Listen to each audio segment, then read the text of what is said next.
बिस्मिल्लाहिर्रहमानिर्रहीम अस्सलाम वालेकुम। वर्ड 365 में आज हम टेबल में कॉलम्स एंड रोज़ इंसर्ट और डिलीट करना सीखेंगे।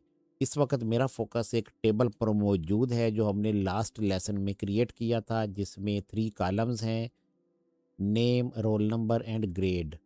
अब हमें यहाँ पर एक क्लास के लिए कॉलम इंसर्ट करना है जिसमें हम क्लास लिखेंगे। तो सबसे पहला काम हमने ये करना होता है कि जिस कॉलम की लेफ्ट पे या राइट पे हमने कॉलम को इंसर्ट करना है, कर्सर को उस कॉलम में ले जाना है। अभी हम चाहते हैं कि हम ग्रेड से पहले कॉलम को ऐड करें, तो लिहाजा हम कर्सर को ग्रेड वाले कॉलम में ले जाते हैं, टैब प्रेस करते हैं। Roll no selected. Grade selected. Column 3 of 3. अब ये ग्रेड वाले कॉलम पे हमारा फोकस हो गया। तो इंसर्ट का मेन्यू आपने एप्लीकेशन मेन्यू में से तलाश करना है, एप्लीकेशन की प्रेस करेंगे। Applicate group review selection. अब आई प्रेस कर देंगे इंसर्ट के लिए, I insert sub menu 1 of 3. I इस पर एंटर कर दें। enter insert columns to the left 1 of 5. Add a new column directly to the left of अब ये पहली ऑप्शन है insert column to the left, यानी जो करंट कॉलम है जिसमें आपका कर्सर है उसकी लेफ्ट साइड पे नया कॉलम इंसर्ट करे।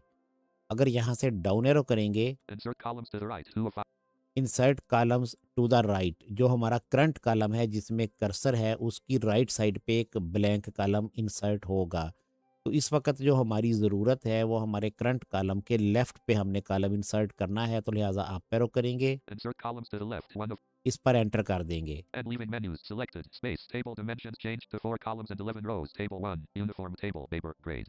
देखें, स्क्रीन रीडर ने अनाउंस किया कि टेबल डायमेंशन चेंज हो गई है, 4 कॉलम्स इसमें आ चुके हैं। अब हम देखते हैं कि हमारा फोकस किस कॉलम में है। इसके लिए इंसर्ट सी की यूज़ की जा सकती है। Column 4 of 4 row 11 of 11. Last cell in table warning. Column 4 में ही हमारा फोकस रहा। आल्ट कंट्रोल होम करेंगे, Beginning of table name row 1. Tab करते हैं अब। Roll no selected. Column blank column 3 of 4.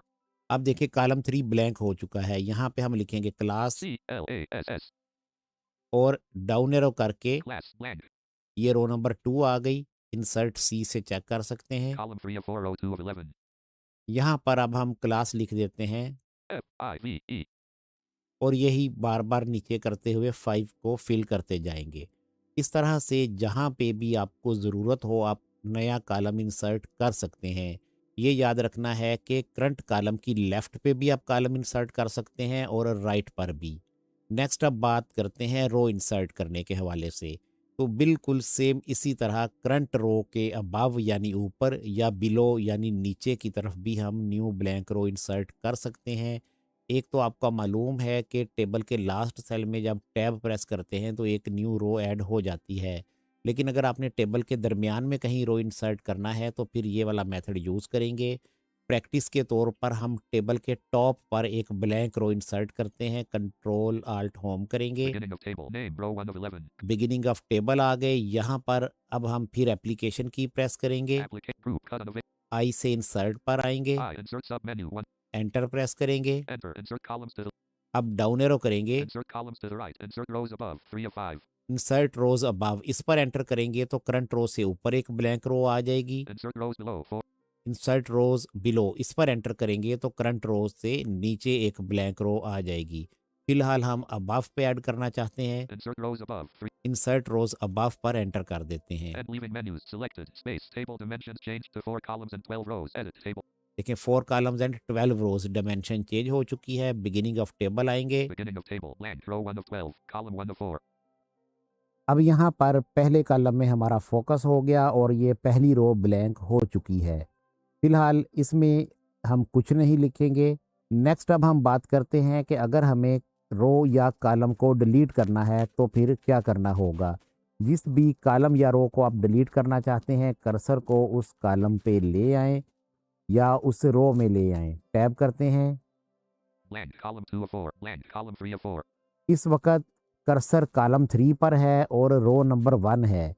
अगर हम कॉलम को डिलीट करेंगे तो कॉलम 3 डिलीट होगा और अगर रो को डिलीट करेंगे तो रो नंबर 1 डिलीट होगी। डिलीट करने के लिए कर्सर को सही जगह पर ले जाने के बाद आपने एप्लीकेशन की प्रेस करना है। Applicate group cut unavailable 1 of अब डी प्रेस करना है डिलीट के लिए। leaving menus Alt plus L. Delete cells dialog. Shift cells left radio. Delete का मेन्यू ओपन हो जाएगा, यहाँ डाउन एरो करेंगे, Shift cells up radio. Delete entire row radio button checked. Alt plus R. Entire row इस पर enter करेंगे तो ये अभी हमने जो रो इंसर्ट की थी जिसमें इस वक्त हमारा फोकस है कर्सर का, वो रो डिलीट हो जाएगी। Enter. Table 1. Uniform table. Name. Row 1 of 11. Column 1 of 4. Edit. ये रो डिलीट हो गई। टैब से जाते हैं कॉलम 3 में। Roll no. Selected. Class. Selected. Column 3 of 4. अगर हम इस कॉलम को भी डिलीट करना चाहते हैं तो फिर एप्लीकेशन की प्रेस करेंगे, Applicate group. अब डी प्रेस करेंगे Leaving menus. Alt plus F. और यहाँ पर अप या डाउन से कॉलम वाली ऑप्शन लेंगे, Delete entire column radio button checked. Alt plus C. इस पर एंटर कर देंगे। Enter. Table 1. Uniform table. Name. Grade. Column 3 of 3. Edit. अब देखिए सिर्फ 3 कॉलम ही रह गए। Beginning of table. Name. Row 1 of roll no. Selected. Grade. Selected. Column 3 of 3. इस तरह से हमने एक्स्ट्रा रो या कॉलम को डिलीट कर लेना है अगर हमें ज़रूरत हो तो।